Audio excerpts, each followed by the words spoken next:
Hello and welcome to Dataczar. Today I'm going to show you how to add a logo to your website at connect.dataczar.com. So the first thing we're going to do is go to dataczar.com. We're going to log into our account. You can sign up, but we already have an account, so we're going to log in here. And let's get our username and our password. And that's going to take us to the dashboard on the main menu. Let's go ahead and go full screen on this. So from dashboard, we're going to click on website. This is where you go to add the logo or to work on your website. And then from website, you have your website builder. You have your post, pages, and settings. So to add the logo, we're going to click on settings. And then if you look under advanced header and menus, you have logo right here. Let's take a quick look at the website.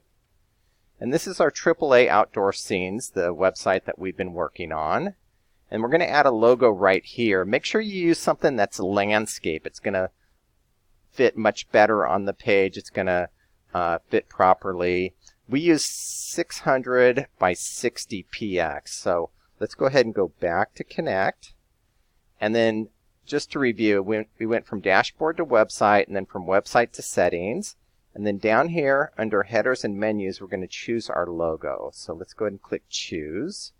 We could upload one from our computer, but we already have it uploaded. So we're going to select the logo here. And then the only thing I really need to do is click update. And then let's go back to the website. And then we're going to go ahead and refresh the screen here.